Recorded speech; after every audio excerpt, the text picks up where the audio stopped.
From the halls of Montezuma to the shores of Tripoli, we will fight our country's battles on the land and air and sea. First to fight for right and freedom and to keep our honor clean. We are proud to claim the title of the United States Marine. ये US Marine का marching song है. इसको joint services wing ने adopt कर लिया था और पहली और आखिरी लाइन दोनों बदली कर दी गई थी. पहली लाइन थी from the snows of J&K to the shores of Comorin, we will fight our country's battles on the land and air and sea. First to fight for right and freedom and to keep our honor clean. We are proud to claim the title of the Joint Services Wing Cream.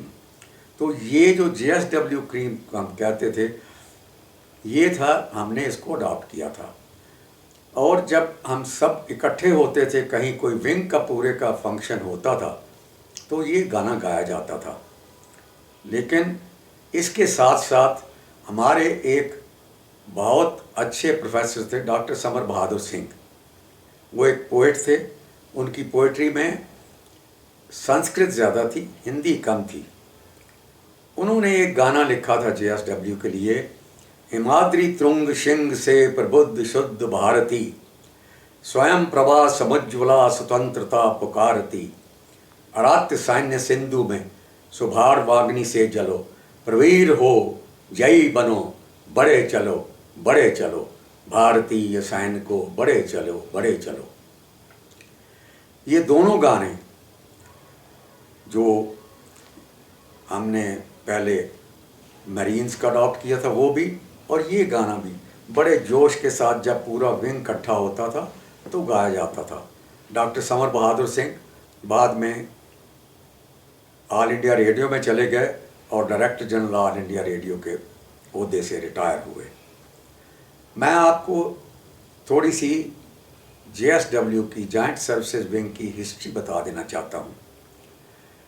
1945 में जब लड़ाई ख़त्म हुई, second world war ख़त्म हुई, तो Sudan government, जो Sudan क्योंकि फ्री कंट्री बन गया था 45 के बाद, तो सूडान गवर्नमेंट ने 1 लाख पाउंड्स जो उस वक़्त के गवर्नर जनरल लॉर्ड लिनलिथगो थे, उनको भेंट किया कि हिंदुस्तानी फ़ौज जिसने सूडान को फ्री करने में बहुत भारी मदद की है, उसकी लिए मेमोरियल में एक कोई ऐसा मेमोरियल बनाया जाए जो सूडान की तरफ से बनाया गया हो. 1945 में गवर्नमेंट ऑफ इंडिया को जब ये गिफ्ट जो 1 लाख पाउंड का था, जो उस वक़्त तकरीबन 14 लाख इंडियन रुपीस के बराबर था, और 14 लाख 1945 में एक बहुत बड़ी रकम थी, तो उन्होंने गवर्नमेंट ऑफ इंडिया ने डिसाइड किया कि इस रकम को इस्तेमाल करके एक नेशनल वॉर एकेडमी बनाई जाए, जिसमें सारी सर्विसेज जो हैं उनकी इकट्ठी ट्रेनिंग हो. उस वक़्त तक कोई भी दुनिया में ऐसी एकेडमी नहीं थी जिसमें तीनों सर्विसेज की इकट्ठी ट्रेनिंग हो. जब ये फ़ैसला लिया गया तो इसके लिए जो जगह चुनी गई वो थी खड़कवासला, पुणे की एक सबब, जहां आज NDA स्थापित है.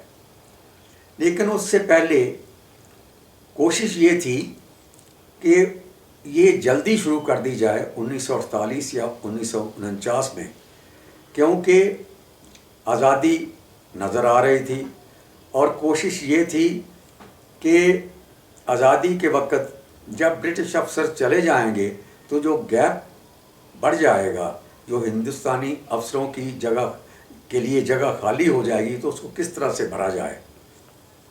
तो इसलिए कोशिश ये की गई कि एक जॉइंट सर्विसेज विंग एक इकट्ठा बनाया जाए या इंटर सर्विस विंग बनाया जाए, जिससे 1949 से ट्रेनिंग शुरू की जा सके.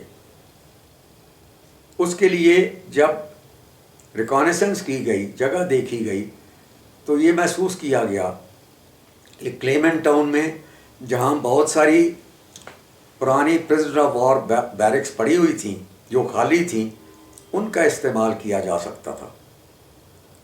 उसको ध्यान में रखते हुए और इस बात को ध्यान में रखते हुए कि इंडियन मिलिट्री एकेडमी जो 1932 में शुरू की गई थी वो प्रेम नगर देहरादून में थी, तो दोनों नज़दीक होंगी तो थोड़ा बहुत एक दूसरे की ट्रेनिंग में सहूलत और मदद मिलेगी और एक दूसरे की ट्रेनिंग को देखकर बढ़ावा मिलेगा।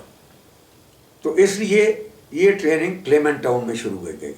क्लेमेंट टाउन जो है देहरादून के बिल्कुल एक सैटेलाइट टाउन है। वहाँ पर इटालियन प्रिजनर ऑफ वॉर रखे गए थे क्योंकि उनके लिए एक ऐसी जगह होनी चाहिए थी जो उन ज़्यादा गर्म ना हो। तो वो बैरकें खाली पड़ी हुई थी, उसमें ISW शुरू किया गया, जो बाद में ISW इंटर सर्विस विंग की बजाय JSW जॉइंट सर्विसेज विंग कहने जाने लगा। जब ये 1949 में शुरू किया गया तो पहले कोर्स के लिए कोई एडवर्टाइजमेंट नहीं की गई थी, कोई एग्ज़ाम नहीं रखा गया था। जनवरी में ये कोर्स शुरू करने का इरादा था, जनवरी 1949 में। तो इसलिए ये जो भी एडवर्टाइज़ किया गया कि जो भी फ़ौज में जाना चाहते हैं उनकी ये उम्र होनी चाहिए, यानी तकरीबन 15 से 17 साल के अंदर मैट्रिकुलेशन पास होना चाहिए। तो उनके लिए ये खोल दिया गया।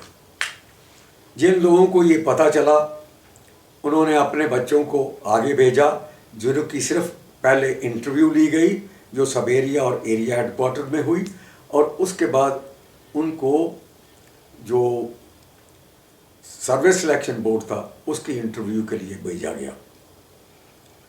तो पहला कोर्स जो जनवरी 1949 में शुरू हुआ वो इस तरह से शुरू हुआ। हर साल में 2 कोर्स होते थे JSW में, एक जनवरी से शुरू होता था और दूसरा जुलाई से शुरू होता था।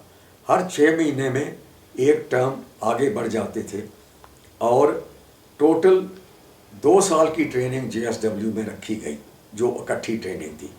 2 साल के बाद जो आर्मी कैडेट्स थे वो अगली 2 साल की ट्रेनिंग के लिए इंडियन मिलिट्री एकेडमी, जिसको जॉइंट सर्विसेज बनने के बाद मिलिट्री विंग का नाम दिया गया, उसकी 2 साल की ट्रेनिंग वहाँ होगी। और जो एयरफोर्स वाले कैडेट्स होंगे 2 साल इकट्ठी ट्रेनिंग करने के बाद वो एयरफोर्स एकेडमी में चले जाएंगे। नेवल कैडेट्स 1 साल और ट्रेनिंग वहीं क्लेमेंट टाउन में ही करेंगे और उसके बाद उनकी जो लास्ट ट्रेनिंग होगी वो शिप के ऊपर होगी, वो उनको शिप्स के ऊपर भेज दिया जाएगा या नेवल एकेडमीज़ जो हैं उनमें भेज दिया जाएगा।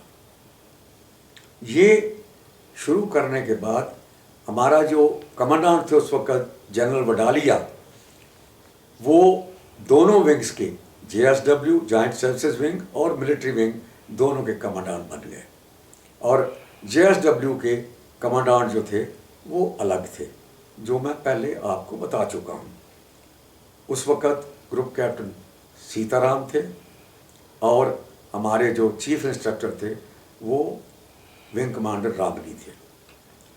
जब हमारी JSW में जब हमने 4 साल अपने कंप्लीट कर लिए, जिसकी ट्रेनिंग के बारे में पहले ज़िक्र कर चुका हूँ, तो हमारी जो रिव्यू परेड हुई, जो पासिंग आउट परेड थी, उसको रिव्यू करने के लिए हिंदुस्तान के पहले इंडियन एयर मार्शल सुब्रातो मुखर्जी आए। सुब्रातो मुखर्जी 1 अप्रैल 54 से एयर मार्शल बनाए गए थे और उन्होंने जो लास्ट ब्रिटिश एयरफोर्स चीफ थे, जो एयर मार्शल गिब्स थे, उनसे उन्होंने टेक ओवर किया था। तो एक वो थे। उन दिनों में जो परेड JSW की परेड होती थी वो फ्राइडे को होती थी, क्योंकि दोनों एकेडमीज़ एक ही जगह में थी, दोनों विंग एक ही जगह में थे। तो फ्राइडे को JSW की परेड होती थी और सैटरडे को मिलिट्री विंग की परेड होती थी। तो मिलिट्री विंग के परेड के लिए लेफ्टिनेंट जनरल थिमाया आए हुए थे।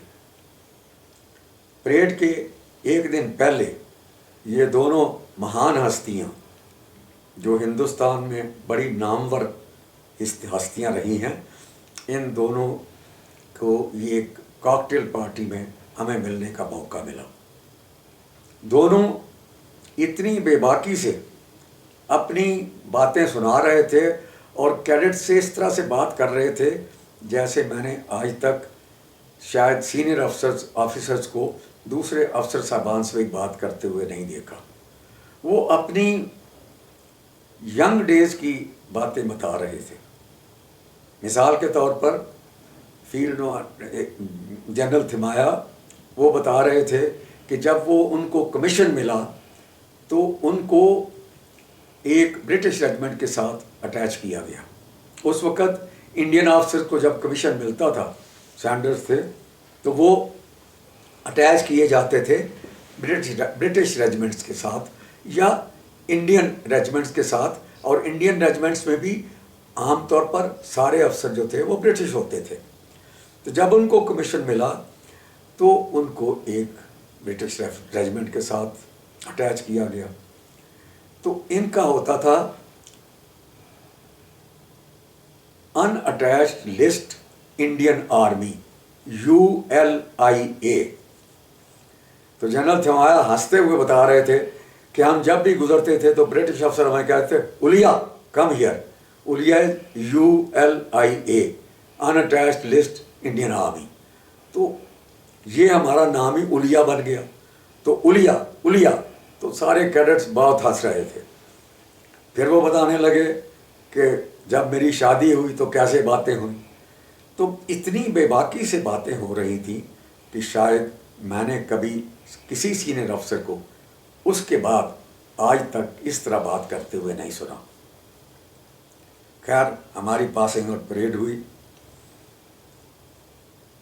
उससे पहले एक बात मैं जो भूल गया आपको बताना कि 1953 एंड में जनरल बडालिया साहब रिटायर हो गए और उनकी जगह जनरल अनायत हबीबुल्लाह साहब आए।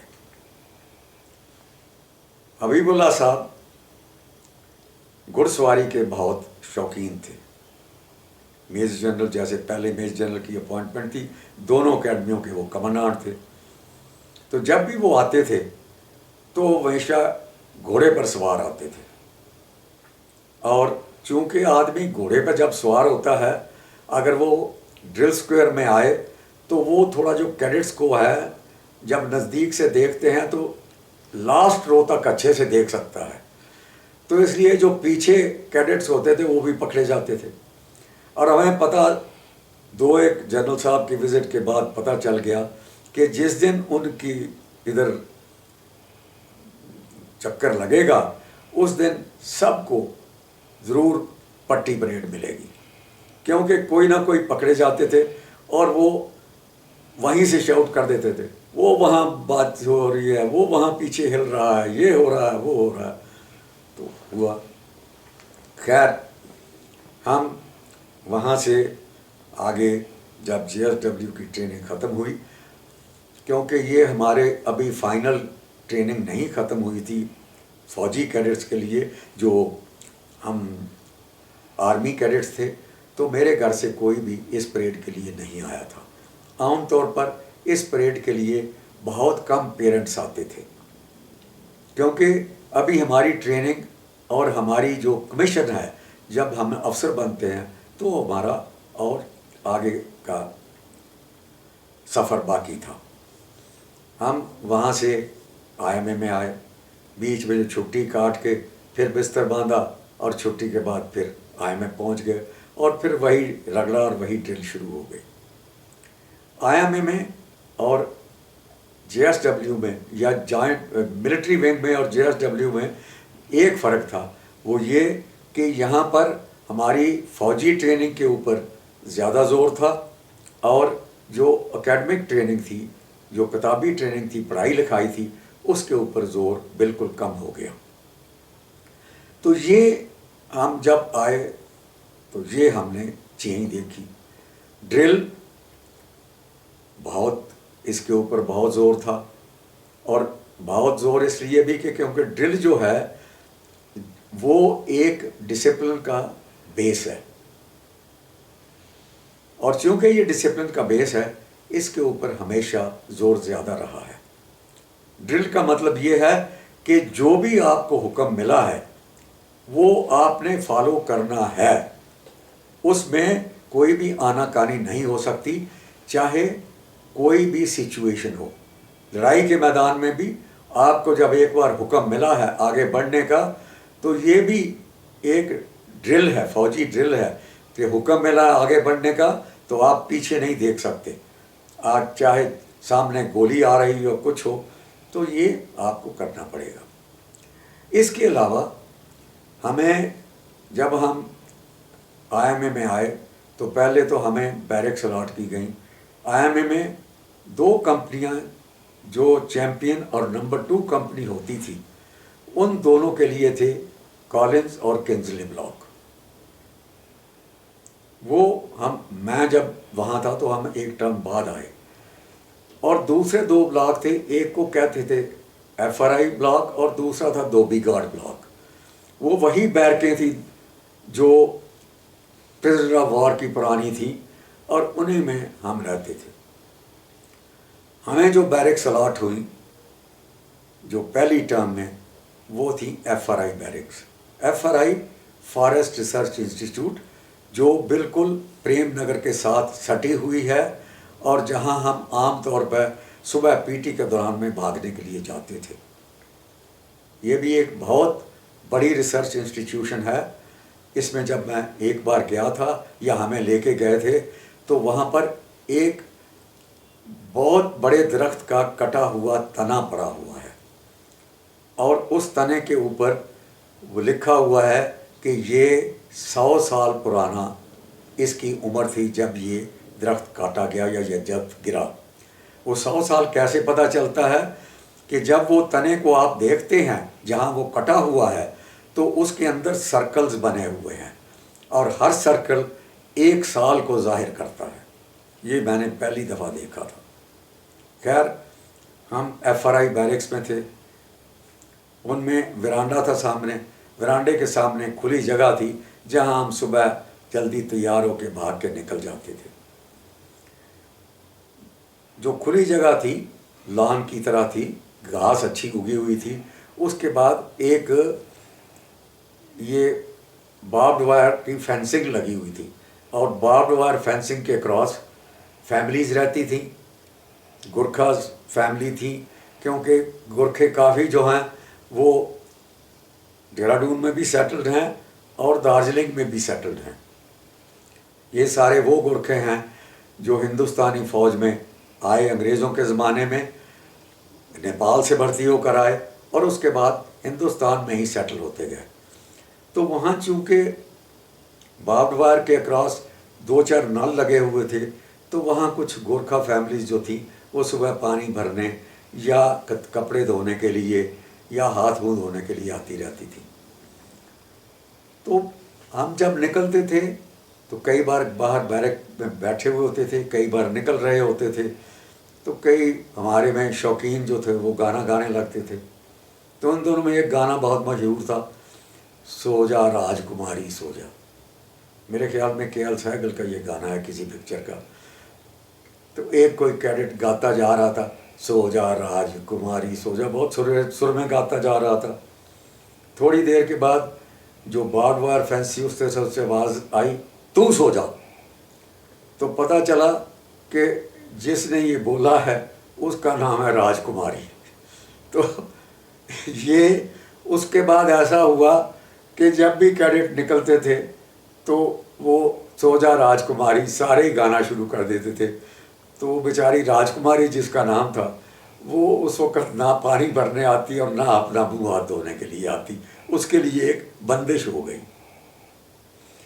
دوسری بات جو اس وقت نوٹ وردی جو میرے دھیان میں آتی ہے کہ جب ہم فرسٹ ٹرم میں گئے تو ہمیں جیسا میں نے بتایا کہ اکیڈمی کا چکر بتایا گیا، پورا دکھایا گیا، ہمارے ڈائننگ ہال، کھانے کا ایریا، جو चैटवुड बिल्डिंग है, जो जिस वक्त एकेडमी का इनागुरेशन हुआ था, पहले ये शायद रेलवे की बिल्डिंग थी, लेकिन इसको अक्वायर करके एकेडमी में जब 1932 में एकेडमी स्टार्ट हुई तो उस वक़्त ये शुरू की गई। तो एकेडमी की जो ये बिल्डिंग थी, इसमें चैटवुड की क्रेडो लिखा हुआ है। वो उसमें जो फील्ड मार्शल अर्ल चैटवुड, जब उन्होंने इनागुरेशन के वक़्त ये कैडेट्स को बताया कि आपका क्रेडो क्या होगा, what will you have to do when you are commanding the man, तो ये उसमें चैटवुड का क्रेडो दिया हुआ है। और वो क्रेडो है, the honour, safety and welfare of your country come first, always and every time. The comfort, honor and safety of your men come next. Your own ease and comfort come last, always and every time.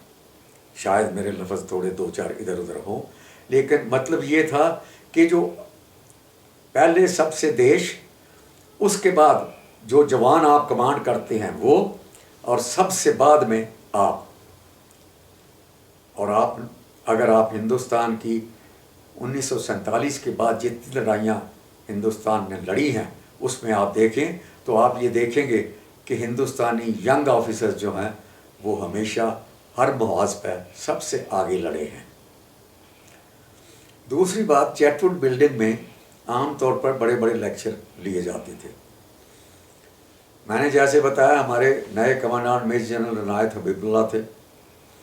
एक तो उनकी जो आवाज़ थी वो ऐसी थी जैसे लगता है जैसे वो हमेशा थके हुए हैं, क्योंकि जब वो बोलते थे, gentleman now we will give a big clap to the person who has just given a lecture, तो उनकी आवाज़ कुछ ऐसे होती थी। दूसरे जब वो कहते थे जेंटलमैन लेट्स क्लैप, तो वो ऐसे क्लैप करते थे। वो 3 बार क्लैप ऐसे करने के बाद एक बार उनका हाथ आपस में मिल जाता था। पता नहीं ये क्यों था, पर ये हमने देखा, ये हमने महसूस किया। दूसरी बात, वो एक लेक्चर खुद लेते थे जो था प्रिंसिपल्स ऑफ वॉर। तो चैटवुड हॉल में वो लेक्चर ले रहे थे प्रिंसिपल्स ऑफ वॉर पर, तो कुछ बता रहे थे। और चैटवुड हॉल की बिल्डिंग ऐसी है कि उसके अंदर आवाज़ गूंजती है और उसके अकूस्टिक्स जो हैं वो इतने अच्छे नहीं हैं। उसमें आवाज़ जो है वो आजकल मॉडर्न थिएटर की तरह चारों तरफ से सुनाई नहीं देती। तो उसमें क्या किया हुआ था, ऊपर उल्टे घड़े जो थे वो उल्टे करके लटकाए हुए थे। हम पहले देख के, जब पहली बार हम चैटवुड में गए तो हमने देखा ये उल्टे घड़े पता नहीं क्यों लटकाए हुए हैं। बाद में पता चला ये इसलिए लटकाए गए हैं, लेकिन उससे भी उसमें कोई खास फ़र्क नहीं पड़ता था। तो जनरल साहब जब हमें प्रिंसिपल्स ऑफ वॉर पर लेक्चर दे रहे थे तो कहीं वो बता रहे थे कि Subutai went this side and he then went and attacked this area. Subutai जो था वो चंगेज़ खान का एक जनरल था। तो वो बता रहे थे, अभी हमें कुछ समझ तो आ नहीं रही थी कि प्रिंसिपल्स ऑफ वॉर उस वक़्त, उस उम्र में और उतनी ट्रेनिंग के बाद हमें कुछ समझ नहीं आ रहे थे। हालांकि ये बहुत ज़रूरी एक सब्जेक्ट है जो हम जब तक रिटायर होते हैं तब तक पढ़ते रहते हैं, लेकिन उस वक्त हमें समझ नहीं आ रहा था और उनकी आवाज़ कुछ सुनाई ठीक दे नहीं रही थी।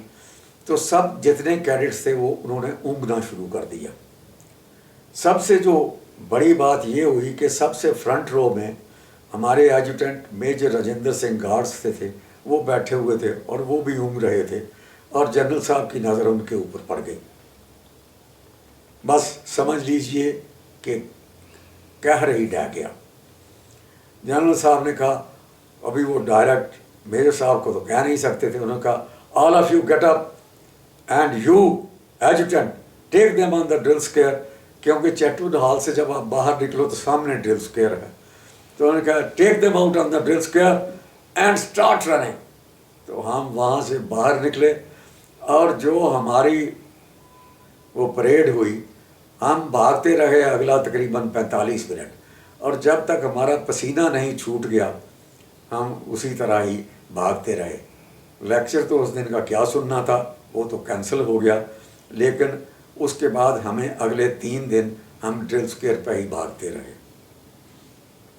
ابھی آہستہ آہستہ ہم اس میں آگے بڑھے. ایک چیز میں آپ کو بتانا چاہتا ہوں کہ کئی بار ہر وقت ساری ہنسی کھیل نہیں ہوتا, کئی بار کئی حادثے بھی ہو جاتے ہیں. جب ہم JSW میں تھے تو ایک IMA کا کیڈٹ تھا, کیڈٹ کاؤنڈت. اس کا چھوٹا بھائی ہمارے ساتھ JSW میں تھا.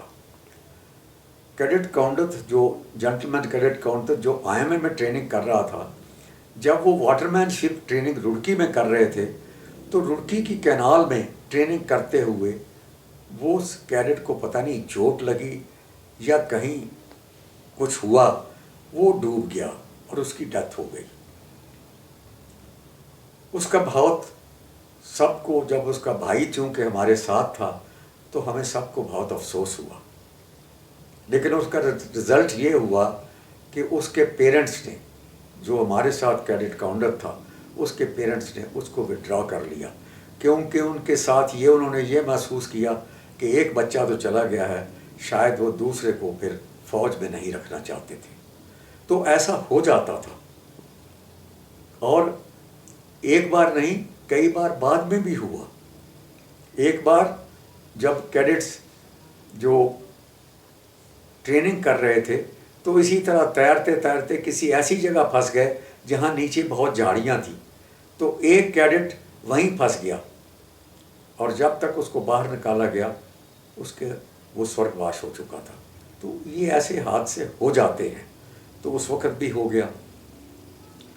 تو وہ جب میں نے بتایا کہ جب وہ 3 دن ہم, خیر میم تھا کہ ہم جنرل صاحب کا لیکچر سن رہے تھے, لیکچر تو اس کے بعد پتہ نہیں ہم نے کبھی سنا بھی بعد میں ان سے کہ نہیں, لیکن ہم خوب لتاڑے گئے.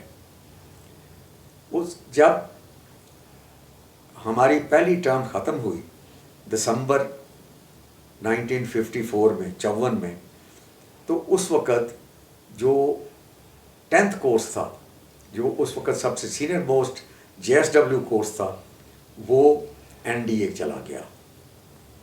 اور اس وقت جو NDA کے ساتھ ساتھ کمانڈانٹ صاحب بھی ہمارے عنایت اللہ صاحب, حبیب اللہ صاحب جو تھے, عنایت حبیب اللہ صاحب, وہ بھی NDA چلے گئے, اور وہ اس کے بعد اگلے تقریباً 4-5 سال NDA کے کمانڈانٹ رہے. اور ہمیں بعد میں پتہ چلا کہ وہ NDA کے سب سے لانگ سروے فاؤنڈر کمانڈانٹ تھے. تو اس کے بعد IMA دوبارہ ریسٹرکٹ ہو گیا, IMA بن گیا, لیکن IMA کی کمانڈ جو تھی وہ ڈاؤن گریڈ ہو گئی. وہ ہمارے جو کمانڈانٹ تھے وہ آپ جی رندیر سنگھ صاحب آ گئے, بریگیڈیئر آپ جی رندیر سنگھ. رائل فیملی راجستھان سے تھے, شاید بوندی سے تھے, لیکن بہت ہی بھلے آدمی, بہت ہی اتنے آدمی کہ جب وہ بات کرتے تھے تو آدمی کا جی چاہتا تھا ان کے آٹومیٹیکلی ہمارے دل سے ان کے لیے رسپیکٹ جاگتی تھی, ان کے لیے عزت پیدا ہوتی تھی. اتنے پیار, اتنے محبت, اتنے خلوص اور اتنی انفارمیلٹی کے ساتھ وہ بات کرتے تھے. ان کی جو سب سے بڑی خوبی ہم نے دیکھی وہ یہ تھی کہ وہ ہمیشہ آ کر کلاس کے پیچھے بیٹھ جاتے تھے. جتنے بھی ہم کیڈٹ تھے, یا جنٹلمین کیڈٹ, کیونکہ ہمیں اب جنٹلمین کیڈٹ کہا جاتا تھا جب ہم IMA میں چلے گئے, تو جنٹلمین کیڈٹ جتنے تھے ہم ایک ترتیب میں بیٹھتے تھے, اور اسی طرح سے اس ترتیب میں نام لکھے ہوئے ایک جو چارٹ تھا وہ پیچھے پڑا رہتا تھا. کمانڈانٹ صاحب اس چارٹ کو دیکھتے رہتے تھے, اور ہر کیڈٹ کا نام یا جنٹلمین کیڈٹ کا نام اس کے نام کے ساتھ کہ دیکھتے تھے کہ اس کی شکل کیا ہے، اس کا نام کیا ہے، یہ دیکھتے رہتے تھے. اور تقریباً ہم نے یہ دیکھا کہ پہلے 3 4 یا 5 مہینوں کے بعد وہ جب بھی ہمیں ملے تو ہمیں نام سے بلاتے تھے. یہ شاید میں نے بہت کم افسروں میں دیکھا ہے. اس سے جب کوئی آدمی کسی وقت آپ کو آپ کے نام سے بلاتا ہے تو یہ ظاہر ہوتا ہے کہ وہ آپ کے ساتھ کتنا اس کا کنیکٹ ہے، یا کس طرح وہ آپ کے ساتھ جڑا ہوا ہے، وہ آپ کو جانتا ہے. اور جب وہ جاننے کے ساتھ آپ کی کوالٹیز بھی جانتا ہے، کیونکہ وہ ہمیں ڈرل میں دیکھتے تھے، پی ٹی میں دیکھتے تھے، ہمیں کلاسز میں دیکھتے تھے، ہمیں ٹیکٹیکل ٹریننگ میں باہر جب ہم جاتے تھے تو دیکھتے تھے. تو اس وقت یہ محسوس ہوتا تھا کہ یہ ہمیں کتنے اچھے سے جانتے ہیں. اور یہی طریقہ ہمیں یہ سکھایا گیا کہ جب آپ اپنے پلٹنوں میں جاتے ہو یا جس بھی جگہ آپ کو کمیشن ملتا ہے، کسی کور میں ملتا ہے، آرڈننس میں ملتا ہے، اے ایس سی میں ملتا ہے، تو اپنے جوانوں کے ساتھ ہمیشہ ایسا میل ملاپ رکھو کہ آپ ان کو ان کے نام سے جانو، ان کی عادتوں سے جانو، ان کو اچھے سے پہچانو، اور جب بھی ملو ان کو ان کے نام سے پکارو. ایک بات جو اور مجھے یاد ہے وہ یہ ہے کہ ایک بار ہم رینوکا لیک تھی ایک نزدیک کہیں دہرادون کے، وہاں پر ہمیں ایک ہائیک کے لیے لے جایا گیا. پورا جتنا ونگ جتنی آیا میں تھی سب کے سب کو ایک ہائیک کے لیے، اور کمانڈنٹ صاحب خود لیڈ کر رہے تھے. اس میں جب تک ہم رینوکا لیک میں پہنچے، کافی لمبا، تقریباً میرے خیال میں 10 15 کلومیٹر کا راستہ تھا جانے کا، اور اتنا ہی راستہ واپس آنے کا تھا. تو جب ہم جا رہے تھے تو گرمی بہت تھی، اور جاتے جاتے ہمیں بہت پیاس لگی. بوتلوں کا جو واٹر باٹل ہمارے پاس تھی اس کا پانی ختم ہو گیا، اور کوئی پانی کا ذریعہ نہیں تھا.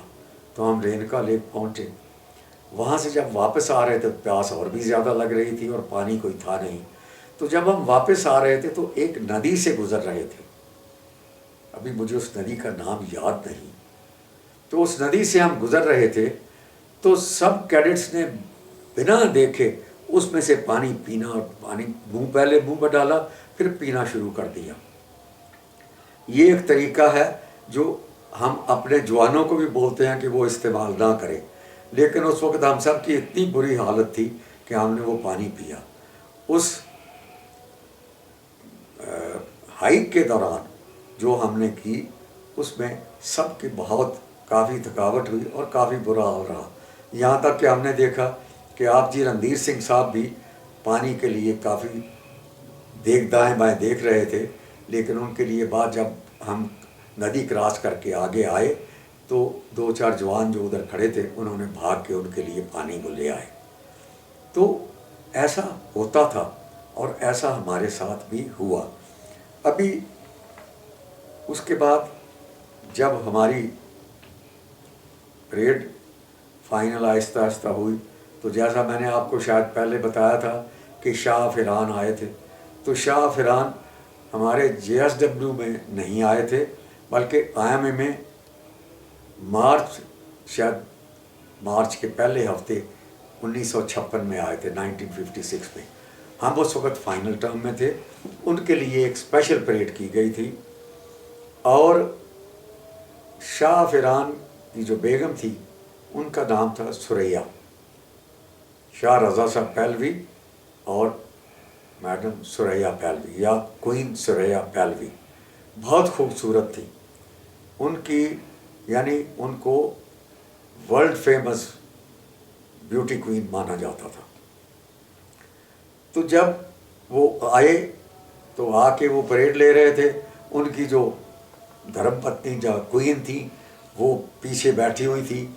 تو کتنا بھی کوشش کیڈٹس کر رہے تھے کہ ان کی نظر اس طرف نہ جائے، لیکن میرا خیال ہے سب کی نظر، ہم جتنے بھی تھے اس وقت پریڈ میں، ہم سب کی نظر کہیں نہ کہیں کوئین سریا کو دائیں بائیں سے دیکھنے کی کوشش کرتی رہی. اور جب وہ ہم وشرام پوزیشن میں آئے یا اٹینشن سے اسٹینڈرڈیز پوزیشن میں آئے، اور جب وہ شاہ وران نکلے اور کوئین ثریا نکلی، تو سب کیڈٹ دائیں بائیں ہو کے گھوم کر دیکھنے کی کوشش کر رہے تھے. تو یہ تھی ہماری پاسنگ آؤٹ پریڈ. جب ہماری ایکچوئل پاسنگ آؤٹ پریڈ ہوئی تو ہمارے ریویوئنگ آفیسر تھے، وہ تھے general Kulwant Singh, lieutenant general Kulwant Singh, جو اس وقت ویسٹرن آرمی کمانڈر تھے، یا GOCNC ویسٹرن کمانڈ تھے. میں نے شاید یہ آپ کو بتایا نہیں کہ جب ہمیں پوچھا گیا کہ ہم کون سی ریجمنٹ میں یا کون سی کور میں یا کون سی فوج کے کون سی ٹکڑے حصے میں جانا چاہتے ہیں، تو ہم سب کو اپنی چوائس دینی ہوتی تھی. ہم جو انفینٹری والے تھے، میں انفینٹری کیڈٹ تھا، میں نے آپ بھی انفینٹری کے لیے کیا ہوا تھا ہمیشہ، اور میں انفینٹری میں ہی جانا چاہتا تھا، تو میں انفینٹری کیڈٹ تھا. میں نے آپ کیا ہوا تھا ڈوگرا ریجمنٹ کے لیے. ہمیں 3 آپشن دینی ہوتی تھی، first option, second option, third option, کیونکہ یہ ضروری نہیں ہوتا تھا کہ ہمیں فرسٹ آپشن ملے. تو 3 آپشن دینی ہوتی تھی. اگر فرسٹ نہیں ملتی تو آپ کو سیکنڈ آپشن میں بھیج دیا جاتا تھا، سیکنڈ نے تو آپ کو تھرڈ آپشن میں بھیج دیا جاتا تھا. میں نے بھری ہوئی تھی Dogra regiment, Dogra regiment, Dogra regiment. تو جو بھی جیسے انفینٹری والے تھے، ہمارے ایک انفینٹری کے جو تھے، جو ہمیں ایڈوائز کرتے تھے کہ ہمیں کیا کرنا چاہیے، ان کو انفینٹری ریپ کہا جاتا تھا. وہ وہیں پہ اکیڈمی میں پوسٹڈ ہی ہوتے تھے. اسی طرح آرڈننس کے ریپ ہوتے تھے، اسی طرح دوسرے ہوتے تھے. تو جو ہمارے انفینٹری ریپ تھے، ان کا نام تھا لیفٹیننٹ کرنل کشل سنگھ، جاٹ ریجمنٹ سے تھے. تو جب انہوں نے میری آپشن دیکھی تو مجھے بلایا، تو مجھے کہا کہ بھائی تم نے تینوں آپشن ڈوگرا لکھی ہیں، یہ غلط ہے. آپ کو 3 انفینٹری ریجمنٹ دینی ہوں گی. آپ بے شک ڈوگرا لکھ دو، اس کے بعد گورکھا لکھ دو، اس کے بعد گڑھوال لکھ دو، یا کچھ بھی لکھ دو، جاٹ لکھ دو. میں نے کہا نہیں سر، میں ڈوگرا ریجمنٹ میں ہی جاؤں گا. تو انہوں نے کہا کیوں جانا چاہتے ہو؟ تو میں نے کہا کہ جب ہم پارٹیشن کے بعد گاؤں سے نکلے تھے اور ہماری بچنے کی کوئی امید نہیں تھی، تو اس وقت جو ٹکڑی ہمیں بچانے کے لیے، جو فوج کی ٹکڑی ہمیں بچانے کے لیے آئی تھی، اس کے ساتھ ہم وہاں سے نکلے تھے. وہ ٹکڑی کچھ جو جموں کی زبان ہے وہ بول رہی تھی. مجھے لگا وہ ڈوگرے ہیں، تو اس لیے میں تینوں کی جگہ ڈوگرا لکھا، کیونکہ میرا ایک جو قرض ہے وہ میں ادا کرنا چاہتا ہوں، جو میرا قرض ہی نہیں ہے بلکہ میرے پورے پریوار کا قرض ان کے اوپر ہے. ان کا قرض ہمارے اوپر ہے، ان کے اوپر نہیں، ان کا قرض ہمارے اوپر ہے، اور میں وہ قرض اپنے پریوار کا کسی حد تک ادا کرنا چاہتا ہوں. وہ اس سے تھوڑا پربھاوت ہوئے اور انہوں نے کہا ٹھیک ہے، میں کوشش کروں گا کہ تم ڈوگرا ریجمنٹ میں جاؤ. ہم ڈوگرا ریجمنٹ کے لیے جنہوں نے آپٹ کیا ہوا تھا وہ 11 لوگ تھے، لیکن صرف 6 ویکینسیاں تھیں. اور اس لیے جو جب کانفرنس ہوتی تھی، جب سب انفینٹری والے اکٹھے بیٹھتے تھے، تو لیفٹیننٹ کرنل کشل سنگھ بتاتے تھے کہ کون سی ریجمنٹ میں جائے گا.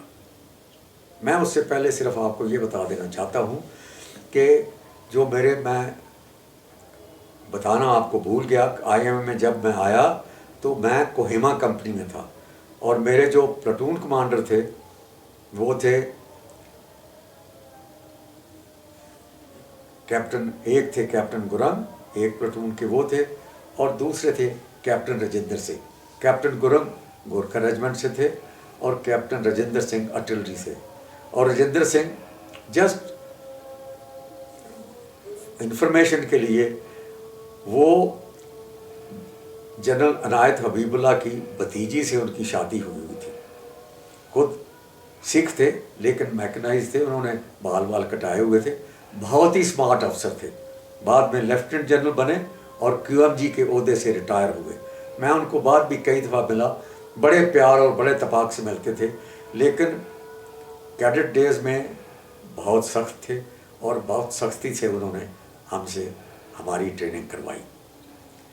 हमारे कंपनी कमांडर थे मेजर के तिवारी, वो सिग्नल्स से थे और वो चाहते थे, क्योंकि मैं टेक्निकल आर्म्स में भी जा सकता था, वो चाहते थे कि मैं सिग्नल्स में जाऊं, लेकिन मैं सिग्नल में जाना नहीं चाहता था, मैं सिर्फ इन्फेंट्री में जाना चाहता था और मैंने उसकी वजह आपको बताई है।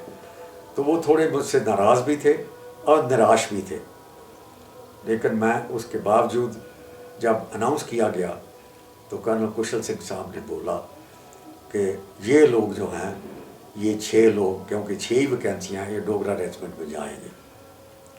और जो 6 लोग हम डोगरा रेजिमेंट के लिए नॉमिनेट किए गए, उनमें थे Pushpinder Kumar, Ajit Chopra, SL Kapoor, MV Naatu, MJS Chhatwal और मैं।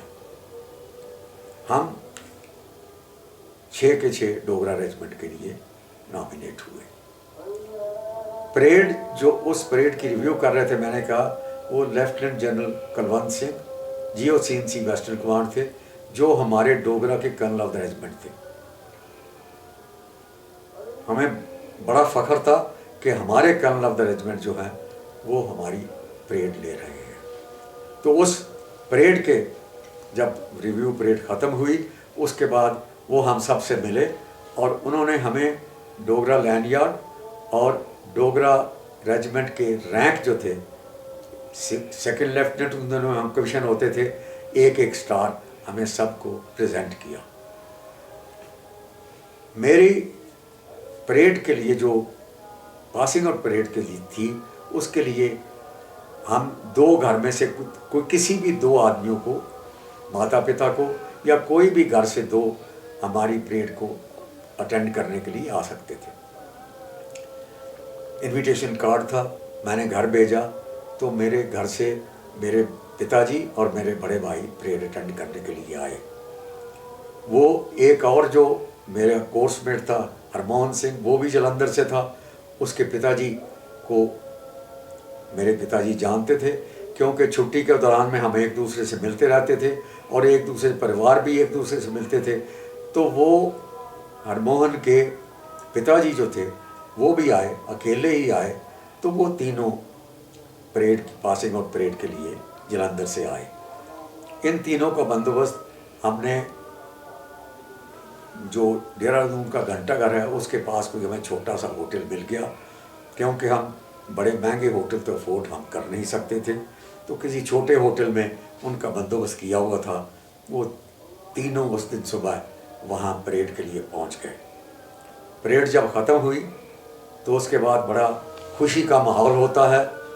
हमने सब ने एक दूसरे के साथ पहले बहुत एक दूसरे को मुबारकबाद दी, जितने भी हम कैडेट्स थे, जितने हमारे ख़ास दोस्त थे उनको। और उसके बाद हम अपने माता पिता के पास पहुंच गए, या अब जैसे मैं अपने बड़े भाई और अपने पिताजी के पास पहुंच गया। बहुत खुशी हुई, पिताजी के पहुंच हुए, भाई के गले मिला, उनको भी बहुत खुशी हुई। उन्होंने देखा और फिर उन दोनों ने मुझे, जो पिपिंग सेरेमनी होती है, एक कंधे पर मेरे पिताजी ने स्टार लगाया, दूसरे कंधे पर मेरे बड़े भाई साहब ने एक स्टार लगाया और हम कमीशन हुए। उस वक़्त हम सेकंड लेफ्टिनेंट कमीशन होते थे। आज जो कमीशनिंग है, ऑफिसर जो हैं वो डायरेक्ट लेफ्टिनेंट कमीशन होते हैं। कमीशन के बाद हमें बताया गया था कि हमारा 21 दिन की, 3 हफ्ते की छुट्टी मिलेगी, जिसमें हम घर जा सकेंगे। और उसके बाद 2 हफ्ते के लिए हम सेंटर में जाएंगे, अपने रेजिमेंटल सेंटर में, जो उस वक़्त मेरठ में था। उसके बारे में मैं बाद में आपसे बात करूँगा। उसके बाद पिताजी हमारे पहले चले गए और अगले दिन हमारी शेड्यूल थी अपनी जो स्पेशल ट्रेन होती है, जिसमें सारे कैडेट्स स्पेशल जाते हैं, जो देहरादून से अमृतसर तक जाती थी, اس میں ہمارا اگلے دن جانے کا پلان تھا، تو وہ اگلے دن جانے کے لیے ہم تیار ہوئے۔ ہمارے پتا جی، میرے پتا جی اور میرے بڑے بھائی اور ہرمون کے پتا جی ایک دن پہلے، جس دن ہماری پریڈ ختم ہوئی اسی دن شام کو وہ چلے گئے۔ شکریہ۔